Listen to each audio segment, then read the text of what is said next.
Welcome to Attached, a podcast about the loved ones we're attached to and the good, the bad, and the ugly advice about those relationships that maybe we shouldn't be so attached to.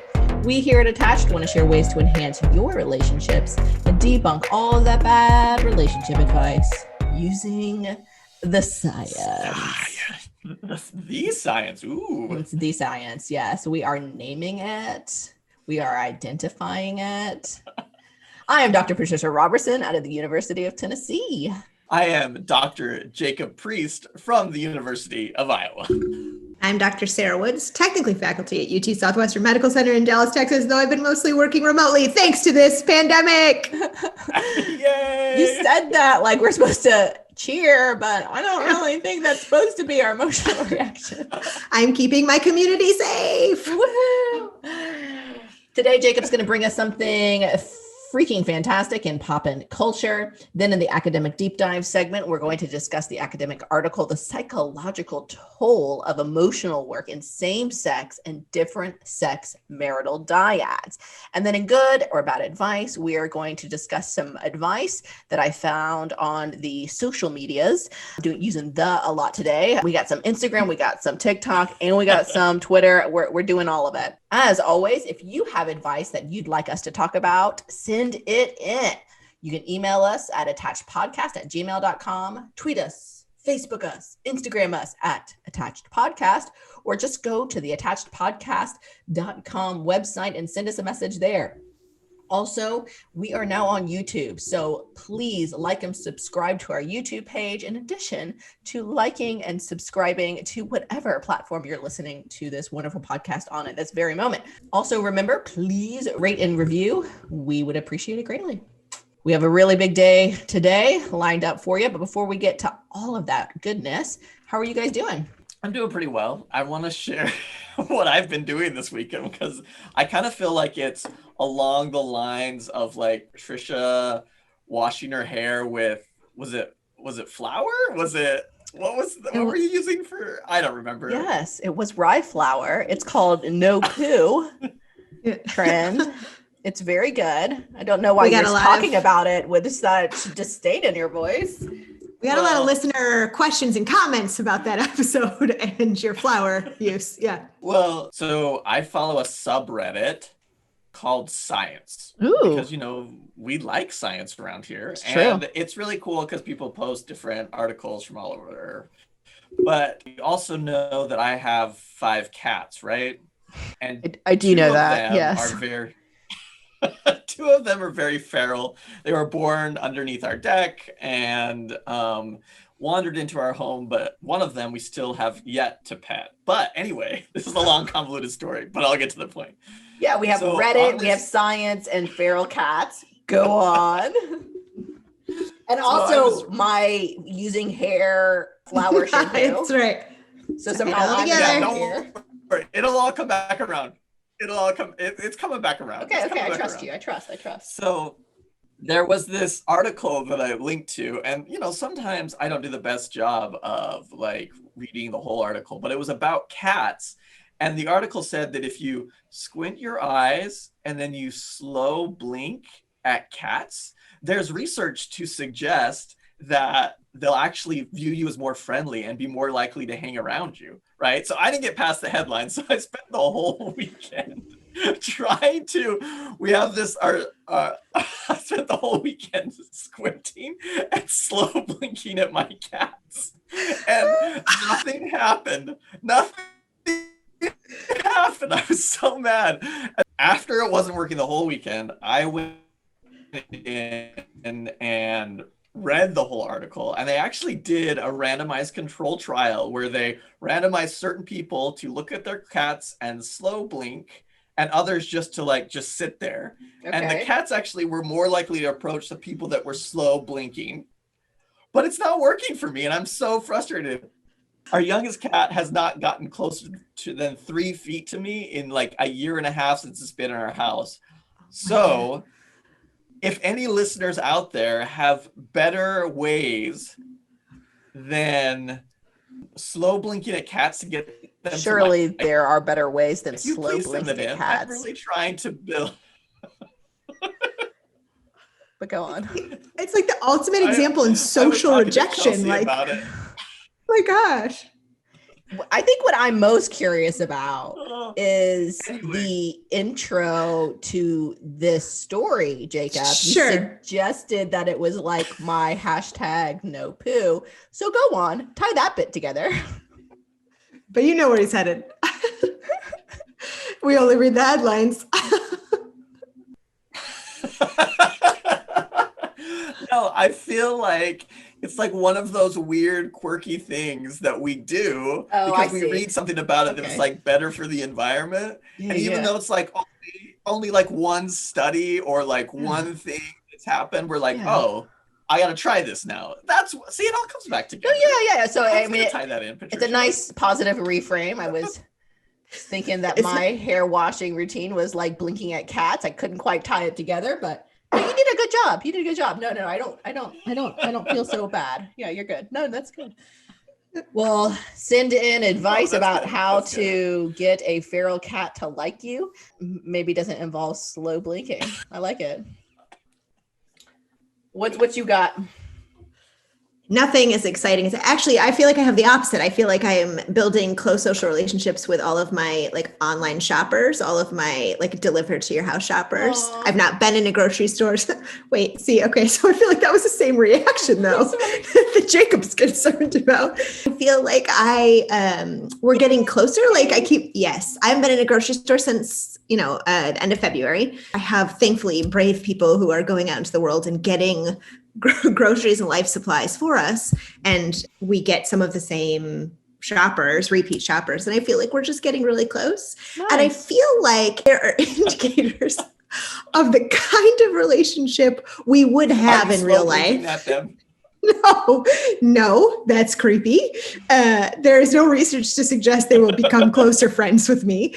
But I feel like there's indicators of the kind of relationship we might have in real life based on like their out of stock substitutions. Some people just like throw stuff in the bag and like bring it to you, and you're like, I didn't order any of this, and it has nothing. Obviously, you don't have a baseline level of caring about me. Like that. That's a no-go, right? But then they're like creative problem solvers. Like, oh, they're out of like butter, but I substituted with like ghee. Like, oh, okay, well, that's creative. And maybe like you're really into like international cuisine, or I don't know what to do with this, but it says it won't expire for a while. So that's cool. Or like they're out of strawberries, like I feel like my grocery store is still always out of everything. They're out of strawberries. Like, are apples okay? I mean, it's not at all the same, but I appreciate like you care about my health and like the number of fruits and vegetables I consume. So like that's cool. Or like they're out of this bag of Twizzlers. Is it okay if I get you the larger bag of Twizzlers? Like ding, ding, ding. Like we're definitely, we're best friends now. So that's what I've been doing. I've been occasionally, quote, air quote, occasionally ordering some online supplies to be delivered to my house, and then waiting to see how that text message conversation will develop. That's what I've been doing. I love it. Yeah, pandemic social life. Yeah. Hashtag physically distancing, not socially distancing for you there, Sarah. Yeah, there you Thank go. you. Thanks. Yeah. It's a really online dating. Online friend dating. Yeah. So yesterday it was a rainy, somewhat dreary day here in East Tennessee. So we took to cleaning out some closets, and I was motivated taking breaks from watching TV shows and playing Candy Crush to clean out the pantry. Yeah, I was very proud of myself. I don't know if we've done a thorough cleaning of that pantry since we've lived here for 4 years. So, it was time. You guys, I found 2 unfinished bags of spaghetti, 1 unfinished bag of linguine, 2 unfinished bags of penne pasta, and 1 unfinished box of lasagna noodles. Wow. So guess what we're having for dinner this entire week? Yay. Make your own pastas. Yeah. Last night we had spaghetti. Tonight we're probably going to have linguine or penne. In the order you found them? Yeah, in the order I found them. I was like, there is a lot of pasta in here. So yeah, that was surprising to know somehow. And our pantry is not that big. It was like lost in like the recesses of like the corner in the back that doesn't really get light. Found supplies. We're not going to we're not going grocery shopping today. I'll do it for you. We're just gonna eat pasta. Yeah, unlike you guys that live in places that deliver groceries, we live in the sticks. We don't have that option. Oh, I mean, it's fine. Yeah. No one wants to drive out where we live. It's fine. It's fine. You're missing out on all your best friends. I know. Making new friends in Knoxville. First up, poppin' culture. We learn about relationships from our friends and family, but a lot of what we think about love and relationships come from what we see in pop culture. So for this first segment, we like to take a moment to highlight events in pop culture that influence people's lives and how we view relationships. I know you guys were so enthusiastic to hear my take on this last week, but luckily we have Dr. Priest back to give us some great poppin' culture. What you got for us this week, Jacob? Well, I was hoping you were going to introduce me as the man, the myth, the legend, but I'll take Dr. Priest. No. Yeah. Sorry about that. I missed that memo. So the cat blinking's not going well, but confidence isn't shaking at all. That's good. Yeah, that's about right for me. Yeah, So, it really does feel right. Actually, you're right. Yes, it feels right. feels very right for me. Yeah. So we're going to do something a little different. This might be a little bit out of left field for y'all, but I think it's important. So I have never in my life watched something on Facebook Watch. I don't know if y'all have. Nope. But sometimes when I am putting my child to sleep, I need something to do while he's trying to okay, fall asleep. So if you didn't know, in October, it was National Coming Out Day.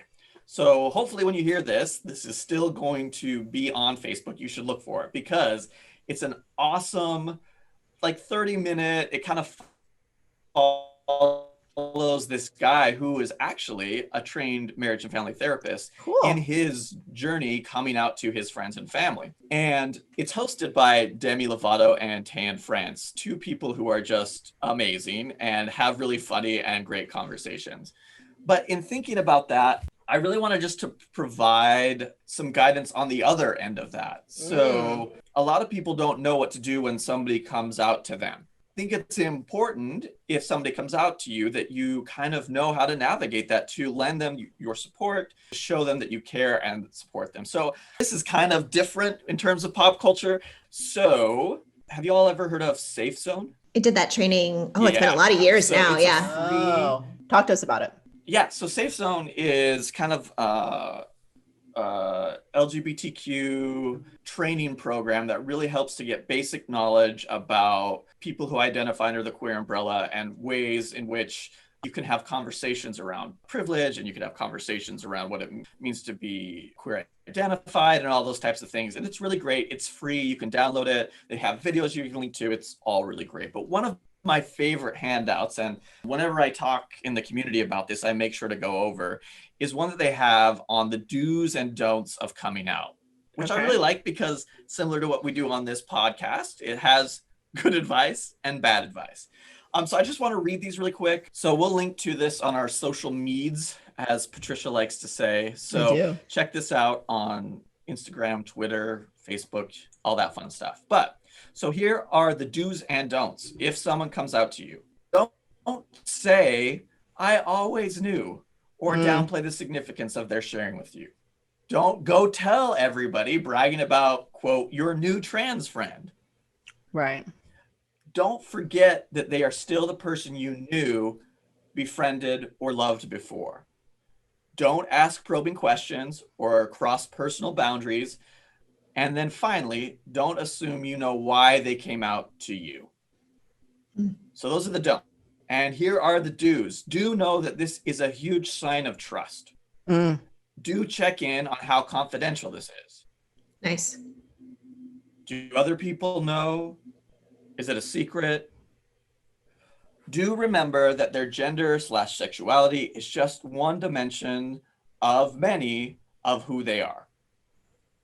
Do show interest and curiosity about this part of them that they are sharing with you.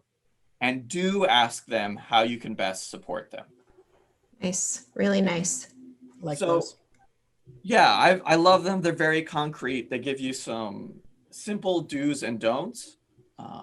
Really And intentional. I think it's really, yeah, I think it's really important to kind of have these in your toolbox. So if and when a close family member, a loved one, friend come out, you can deal with your own anxiety, right? Because a lot of times in the coming out process, people don't know what to say, or they're going to Right. say the wrong thing. And so in their own anxiety, sometimes they shut down the conversation or end up trying to put the other person back in the closet. And Mm. that's not what you want to do. You want to be able to be present, be with them, and know what are the do's and don'ts. So check out the video on Facebook Watch if you didn't see it already. I think it's really important to learn how to be a better ally. So, and part of that is taking on the responsibility to educate yourself. So I'd recommend watching that Facebook Watch video with Tan and Demi, and then go in and check out good videos, stuff to watch, stuff to read. And being a better ally makes you a better partner, a better friend, a better sibling, a better parent. So yeah, just check it out and educate yourself a little bit. Nice. Awesome.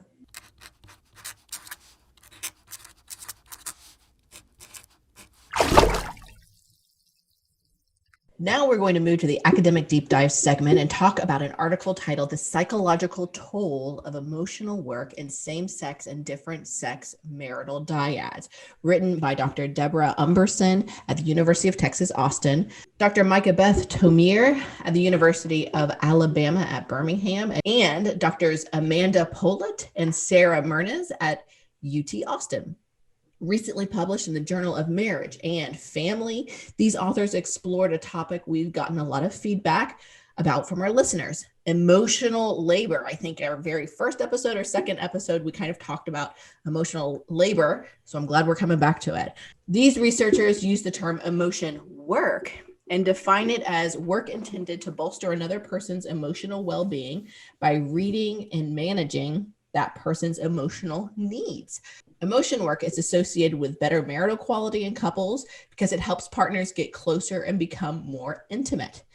It also, of course, benefits the spouse receiving the emotion work. But what are the costs of doing this emotional labor for the partner who is the emotion worker?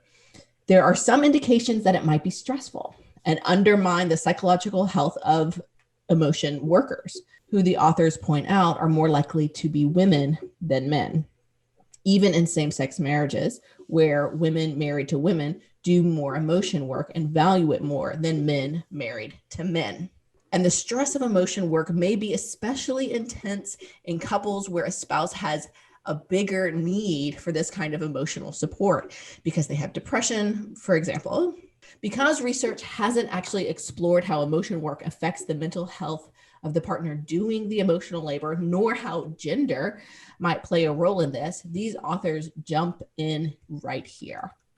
So Sarah, how exactly did they do that? Yeah, so they had a really cool recruitment strategy. In the end, they had 378 couples, 157 lesbian couples, 106 gay couples, 230 heterosexual couples. All individuals were between the ages of 35 and 65 because their definition was midlife. So in total, they looked at 10 days of daily experiences data, which means their surveys, questionnaires that these participants filled out every single day for 10 days from these cisgender midlife spouses in same-sex and different sex marriages. What they did first was they used the Massachusetts Registry of Vital Records to recruit same-sex couples. So real quick, before we get too much further, can we define cisgender for people who maybe have heard that term but don't know exactly what that is?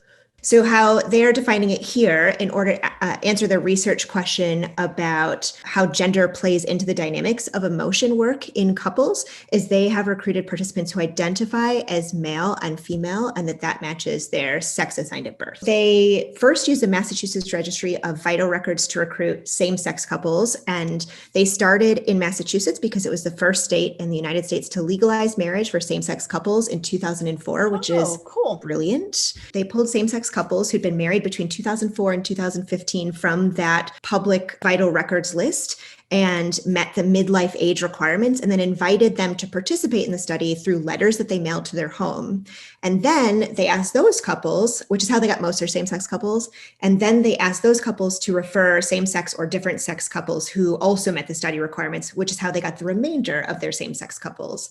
And then to recruit different sex couples, they recruited them from the Massachusetts public records on households in each zip code in order to match different sex couples to same-sex couples in that zip code. Oh, wow. I know. So they really, really were intentional about how they recruited their participants in order to match them on things like relationship duration and age and geographic location, so that they could really tease out the question being about the gender and whether the participant's gender or their partner's gender and whether they're embedded in a same-sex relationship or a different sex relationship impacts this first question about emotion work and how it impacts psychological well-being, which is really so fascinating. That's amazing. Can I ask a quick question? Do you know if this had any funding? Because I would imagine this is a lot of labor, but also would be quite expensive as well. A lot of financial labor, huh? Not just emotional labor. Yeah, though I'm sure They emotional did. labor definitely went into it.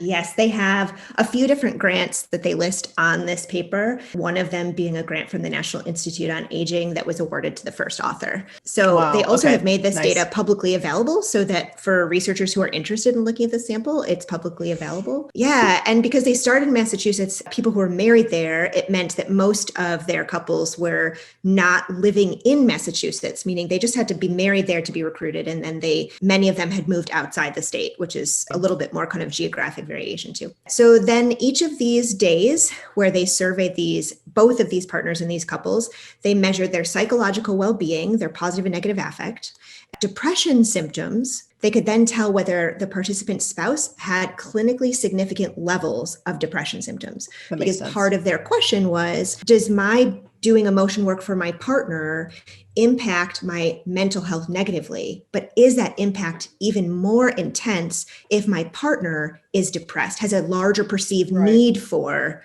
me assessing and managing their mood and their mental health? So they could control for my depression symptoms, the participants' depression symptoms, but also they could assess whether their partner was clinically depressed. So then they assessed emotion work, which really, they described it as tapping into assessing both the spouse's emotional state and engaging in efforts to manage the spouse's emotions, so I pulled out these 3 questions because I think for people listening to this research and wondering, am I in the category of someone who does a lot of emotional work in my relationship? Which is, I think, where we got a lot of feedback a year ago when we had that first episode was like, I've listened to this a few times, or this really feels like me, or I'm tired just listening to it. So these 3 questions were, do you sense your spouse is bothered about something?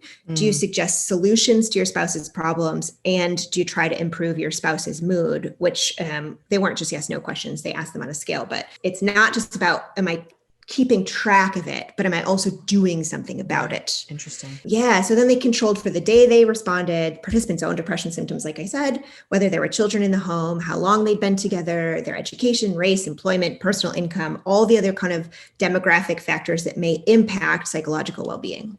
What they found through some really complex statistical modeling to, again, kind of answer these questions and tease out all of these different variations was first that women married to men performed less emotion work than men married to men married to women, or women married to women, which was not what earlier research had necessarily suggested out the gate. They don't make a lot of this, I don't think, kind of in their paper, but at a baseline, the baseline averages, that's what they found. And men married to men had higher average daily psychological well-being compared to all the other groups. But in relation to their research questions, they did find that higher levels of emotion work across those 10 days meant that those participants scored lower on daily psychological well-being. So at their very first question, they did find a small effect on mental health. What they found, though, was that this affected the mental health of men and women similarly. So whether I am a man or a woman doing that emotion work, it affects my psychological well-being similarly. But the difference came when I am married to a man. So it didn't matter so much my gender, but it did matter if I was married to a man, and that effect was stronger. It had my emotion work had a stronger negative impact on my mental health if I was married to a man. Interesting.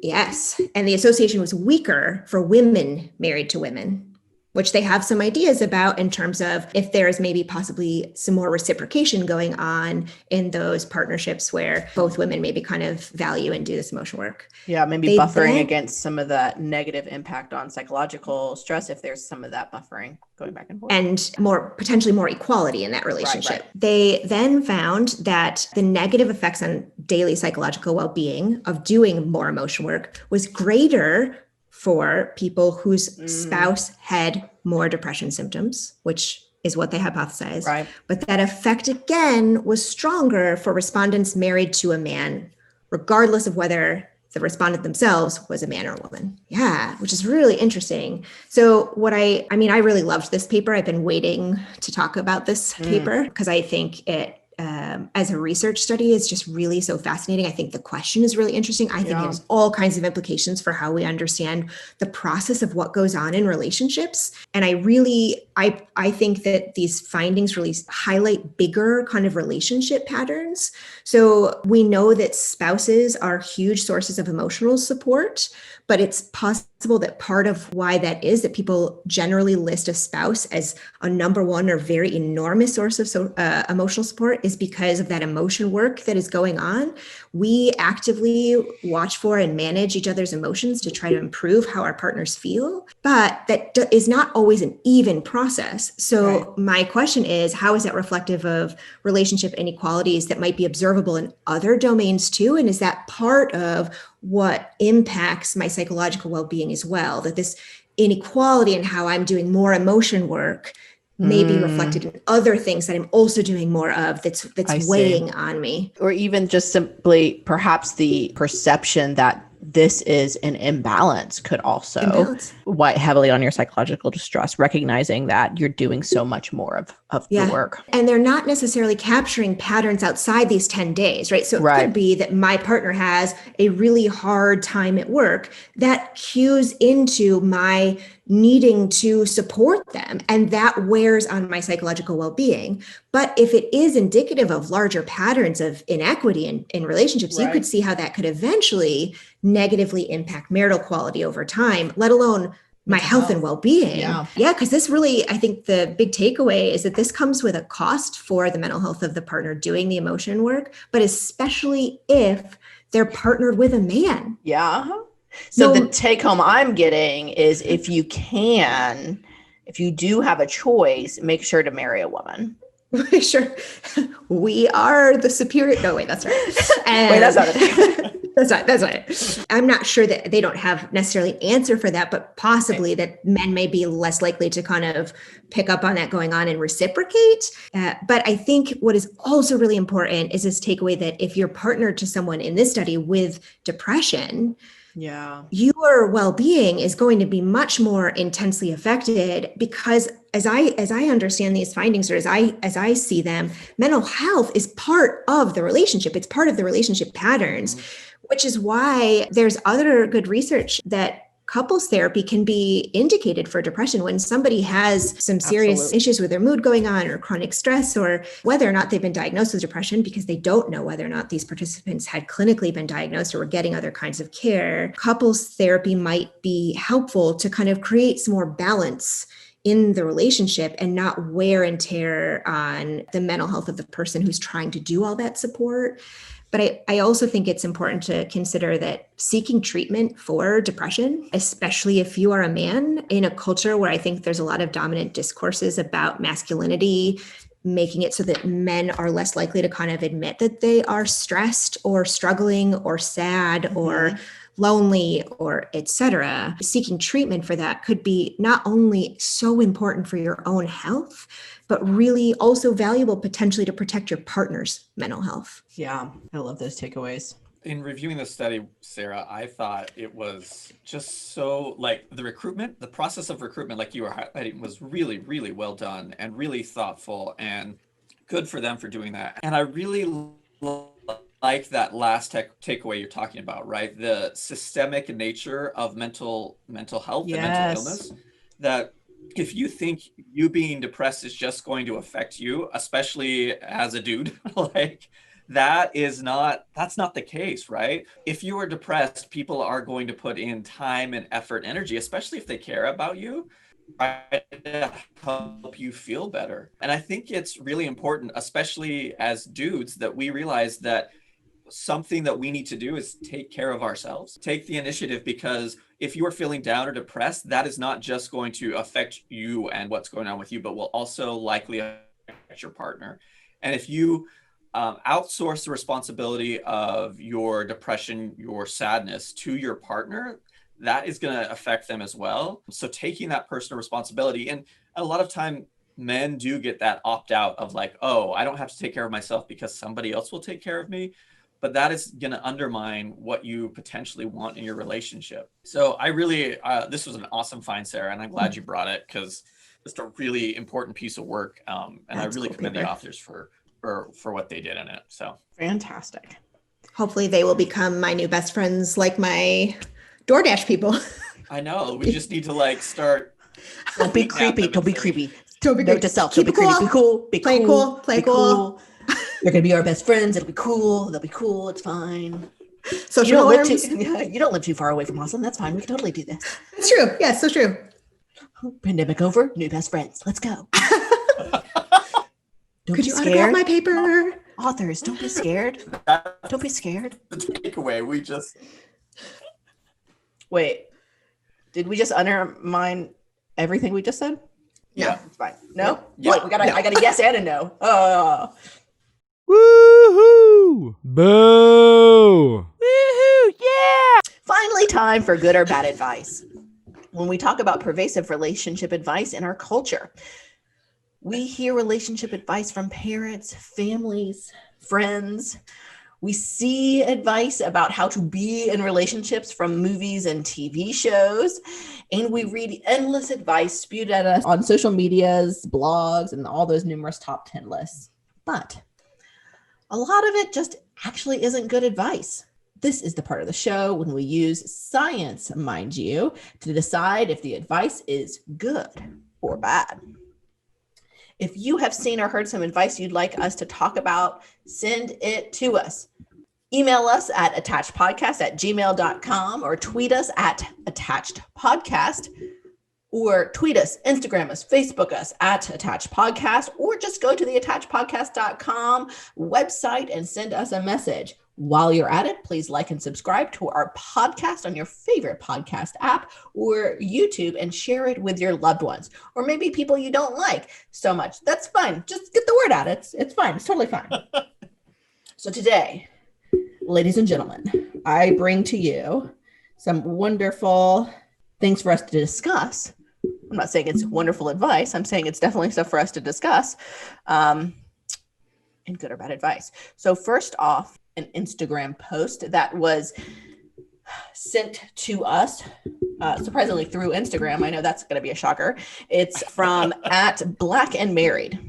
One of the most effective ways couples can achieve marital peace is learning the skill of resolving marital conflict. Good or bad advice? I'm going to say bad advice. This comes from the work of John Gottman, whose research suggested that 69% of problems are unsolvable. So if you get in your head that you're going to be able to solve any relationship problem and develop a skill to solve those problems anytime, you're going to be let down because you're just not going to be able to do it. So for that reason, I'm going to say bad advice. Okay, bad advice. Shocked. I am shocked. Yeah. I thought we were definitely coming out the same side of this one. Yeah, I'm going to say good advice. Would have said fantastic advice, only now I feel like I need to soften my stance here. Yeah, no, I think that learning the skill of resolving marital conflict is not necessarily resolving a problem, specifically like the content. Yeah, oops, Jacob, oops. Oh. I see it more as, Ooh, awkward. we're not Twist the knife in. we're not keeping score, but if we were, the resolving marital conflict being about, I think couples therapists everywhere would actually agree, conflict resolution skills are a key sort of skills that couples should know. And they're not necessarily, or definitely are not, innate and need learning.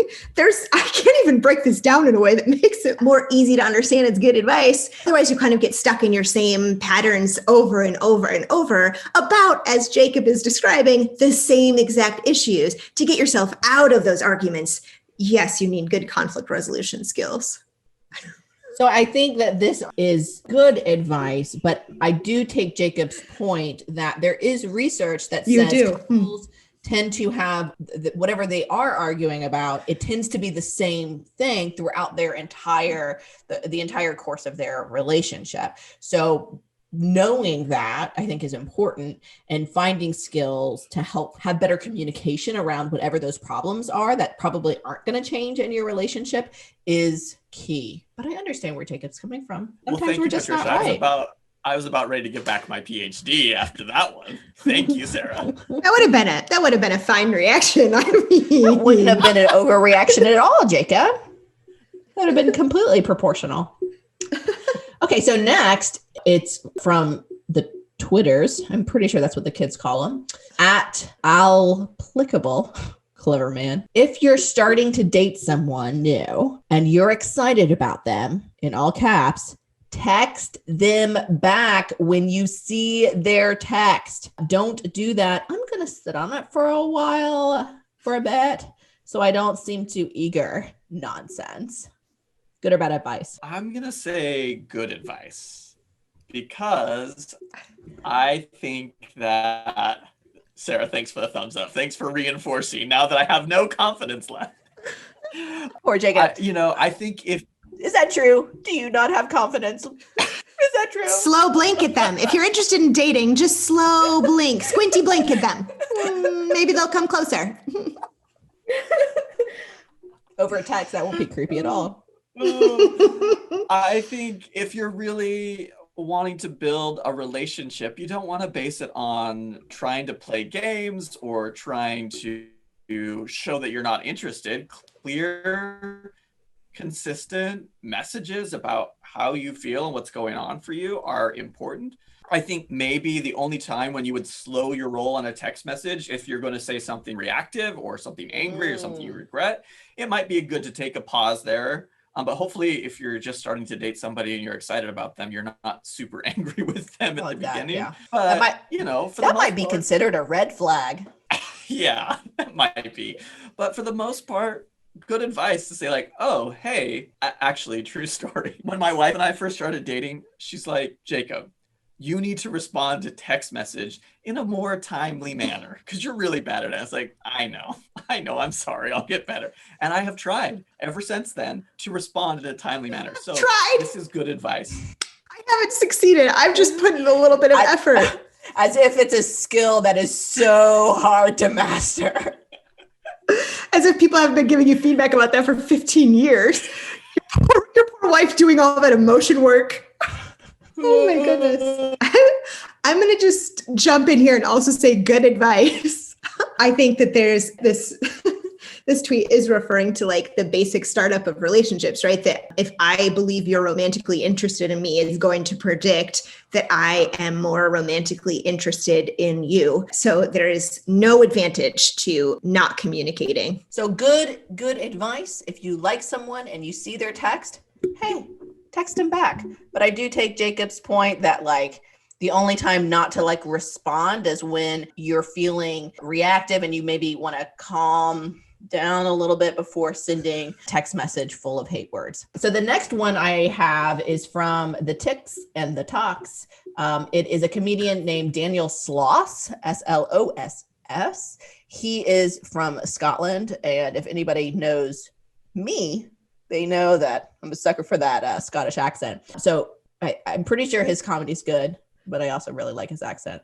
Anyway, just for a heads up for people listening, This one has a bit of cussing in it. So if you have some kiddos listening in the back, just turn it down a bit. Of the opinion, if you do not love 100% of who I am, off you fucking fuck. Right? And thank you, that's not arrogance, that's not narcissism, that's the way every single person in this room should feel about themselves, because if you do not love 100% of who I am, you do not love me.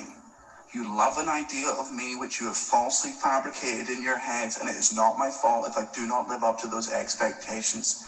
You have to love the good with the shit, mainly because I'm 90% shit. But you have to love 100% of me because that's what makes me, me. If you don't love 100% of who I am, there's 7.5 billion people on this planet. Go out and find one of them, see if you love 100% of them, and see if they can tolerate your fucking mum.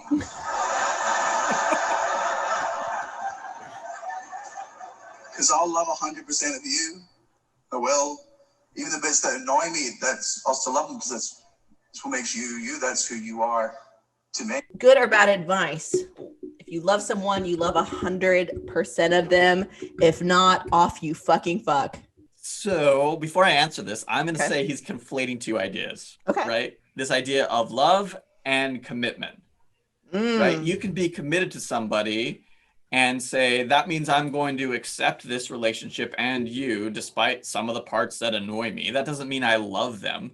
I don't think my wife loves that sometimes it takes me a long time to respond to text messages. I don't think my podcast co-hosts love that sometimes it takes me a really long time to respond to GChat messages. I just know that they are putting up with me because the commitment to the idea is important. So if you have the expectation that you are going to love everything about somebody, you're going to be let down. But this idea that you are going to love Be committed. everything about somebody, yeah, like I think that it's more important that you understand that you can accept those and be committed to this relationship despite the things that may bother you, frustrate you, that you don't necessarily love about the other person. So because if you take it that way, good advice, but because he's saying you must love 100% of me all the time, I'm going to say bad advice. Okay. Bad advice, but parts of it, good advice. Woods? Yeah, I think it's not great advice because I mean, I agree with this last piece that Jacob is saying. Also, the piece about the GChat, I agree with that. I'm committed to the idea of him responding in a timely manner. We don't love everything about any person. We don't even love 100% of ourselves. There are things that we wish would change, and that's just part of being in relationships with other people. And we can love them and be committed to them regardless of the pieces that we don't like and that will always potentially be part of what we have together. So even Yes. if they don't respond to your GChat messages, you can still love Yes. them. Yeah, that's true. Yeah. Yes. Good. And it Yeah. doesn't mean that you can't like Good. critique their behavior in a soft startup type of way, which I'm still No. learning how to do. So the one thing I wanted you guys to also talk about that the one thing that I liked about it is when he said, if you don't love 100% of me, which I understand what you guys are saying, you love the idea of me. So you're building this false idea of me that you're expecting me to live up to this false version of myself. And I think that is a really important part. And maybe if like he replaced the word love with accept, I think I think you guys different. would be more on board. Very different. But I understand your point. But I'll change his words a little bit, but not accepting 100% of what that person is creating a false ideal of someone or idea of someone. And then you expect your romantic partner to live up to whatever you've created in your mind is problematic and will set that relationship up for failure. Absolutely. What are your thoughts about that aspect of his video? I think that definitely makes a lot of sense. I think, like Jacob is saying, he could be conflating the idea of love and commitment. I think he's also potentially conflating the idea of love and acceptance. And I do agree with you. I think acceptance is an enormous part of healthy relationships, that we can accept parts of our partner that they might not be interested in changing or might not be something they will change, so long as it meets healthy standards of relationships and respects our boundaries. Yeah, no, I agree that that's conflating those two ideas. Yeah, I agree too. I think Esther Perel, one of our favorite people to talk about on this podcast, talks That's about, true. you're going to be married to 3 or 4 people throughout the course of your life. And you can decide whether that's the same person or different people, right? And I think that kind of gets this idea too of 100% acceptance also means that you're accepting that this person is going to grow and change. So Yeah. even if you love 100% of the person right now, that doesn't mean that that person is going to be 100% similar 10, 15, 20 years from now. And so I think too that if you have this ideal of somebody that you fell in love with that doesn't represent that you are accepting who they are, you are not then therefore also going to accept their growth later on. So next, another wonderful TikTok gem by @HeatherOMG. Just so we're all aligned, confidence is I'm fucking great, and so the fuck is she. It's not about being better than someone. Just so we're all Good or bad advice, or good or bad conception of confidence? I said very confidently. I'm going to say on the fence. Okay. I'm using that as a placeholder so I can work this around in my mind and eventually I'll come to. Okay. Right? Because if I remember what she's saying there. You want me to play it one more time? Yeah, play it one more time. confidence is I'm fucking great, and so the fuck is she. It's not about being better than someone. I think there's good parts of this and bad parts of this, right? Okay, go. When she says that there is like confidence is not necessarily being better than someone else, I think that's good advice, right? If you base your confidence on a comparison to somebody else's ability, I feel like, especially in a relationship, you are going to set your relationship up to be really problematic. Right, or confidence confidence is based on putting someone else down, right? Mhm. I'm amazing, but they're all shit, right? Like that's but I think the problematic part is like, I'm fucking great. That really isn't confidence, right? That is, I think if confidence can come from a place where you can say, I don't need to necessarily like, hey, look at me, I'm fucking great. And I kind of feel like that's where she's getting at. I think people who are confident can sometimes just be like, okay, this is what I can do. And maybe I don't necessarily need that external validation, right? When you say I'm fucking great, I think it's sometimes asking for people to validate that, which we all need validation every once in a while. But if our only source of confidence is the external validation of others, then it's not, I would say, confidence is rooted in a way that you can pursue things and do things. I mean, granted, she's on TikTok. I don't know if that's how I perceived it, is that she's asking for validation necessarily, but I definitely, if that is what she was doing, I do see your point. And I grant that she's also saying this on TikTok where she's getting likes and followers. So there's that. Woods. I'm not sure it's a very nuanced idea of confidence or like self-esteem. It might be the other way that I would say that. I think it's fine. I probably agree with the underlying idea she's trying to tap into about it is not helpful or valuable for me to undermine other people's self-worth. Right. That I can believe that other people have value and also believe that I the catchphrase version of what she's maybe trying to tap into. And so I think that is relevant.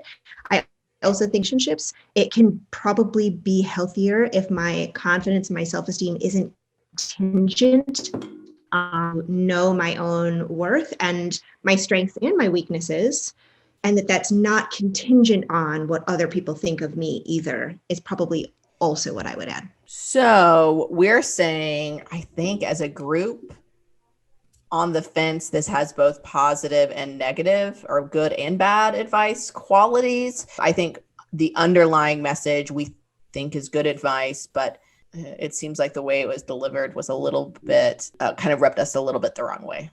Is that fair? Okay, so the last one comes from Instagram @Parenting with Perspectacles. Kids who are, quote, easy to parent have less challenging or defiant behaviors, but often their self-worth takes a hit. So she goes on to say, kids testing boundaries is critical for their development of crucial things, including self-worth, self-confidence, sense of self, and ability to regulate emotions in healthy ways. So bad advice, kids who are easy to parent, meaning they have less challenging, defiant behavior, but often their self-worth takes a hit. Good or bad advice? I'm going to say bad advice because of the framing of this. It seems to me that she's saying that the only way that kids can challenge boundaries or understand or kind of develop the sense of identity is by being rebellious.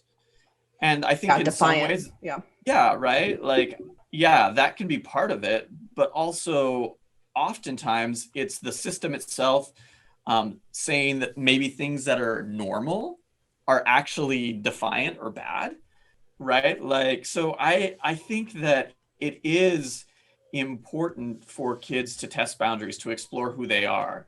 But I don't think necessarily having an easy kid means that they are going to not have resilience, right? Kids can develop in a lot of different ways and have a lot of different experiences. And just because their temperament might be different than other kids doesn't mean they're going to have any of an developed identity or have less resilience. So for that reason, like I like the idea that it's important for kids to explore their boundaries, explore their identity, do all that kind of stuff. But to put that on like, oh, if you have an easy kid, then they're screwed, like, is bad advice. Bad advice. Woods? I actually think that this is potentially good advice, at least that it is something to watch for. Not all kids that are easy, quote, easy to parent. First of all, defined by and how. A kid that I would find easy to parent might not be a kid that you would find easy to parent at all. And I think potentially what she's trying to tap into is that sometimes when kids are easier to parent, it is because possibly they're denying their own emotional needs. So it makes it easier for the parent, but in the process, they lose the ability to communicate their emotions, to feel their feelings, and they develop this process potentially of self-denial in effect to make life simpler for their caregivers, which is a short-term fix that can develop into a long-term problem if that child continues to have to do that outside of crisis, outside of trauma for a long period of time. They may not develop the ability to express their emotions in a way that's healthy, cope with them when they happen, or express especially the most challenging emotions like anger and frustration and sadness and guilt and anxiety, because they learn to suppress it in a way that makes it easier for their parents. So that is how I hear that. I don't think that's universal. Again, my response to this, and I do understand what you're saying, Sarah, but I think this idea of pushing boundaries and as parents implementing rules and monitoring behaviors is all on a giant continuum, right? Of course, on one end, kind of what you're referring to, I think would go more towards kind of psychological, emotional abuse of just kind of completely shutting down your kids. But I think that there's a whole vast area where it might not get to that. And I think that this idea that defiance and rule breaking is healthy, that means it's okay, is verging on, in my opinion, on some classistness and a little bit of racial insensitivity. So I know there was research in the 90s and earlier on that parents from different classes value different behaviors in their children. People from more upper middle class and upper class value and teach their kids kind of challenging and kind of debate type skills and parenting to kind of negotiate these skills, where parents from lower middle class and lower class value in their children obedience and capacity to listen and follow directions. And this is also goes in line with the types of jobs those families tend to then get and become successful in. Also, when you think about African American families, children who might be even a little bit defiant in school system and in communities are seen as a danger, and their lives then become in danger and in peril. We know about the school to prison pipeline is partly because the same behaviors are seen as more problematic in Black children compared to white children. And we also know, well, even obeying police, but not certainly challenging police if you are a Black man, oftentimes leads to your death. So I think that in these communities, teaching children obedience and teaching children to not be defiant, especially within certain contexts, is very, very critical, not just to their psychological health, but to their life as well. So I think that this advice might be good for certain communities, but I think we need to look beyond that and recognize that teaching kids obedience and teaching kids how to listen and follow directions is also really, really, really important and valuable for them as well. And if the parent finds that valuable, then let's trust the parent that that is in fact valuable for them. So thank you for listening to Attached. Remember, call us, email us, or get at us on all those social meets, as apparently I say, I didn't know I did, about any relationship advice that you have heard and you're wondering whether to follow or pass on. We cannot wait to talk about it.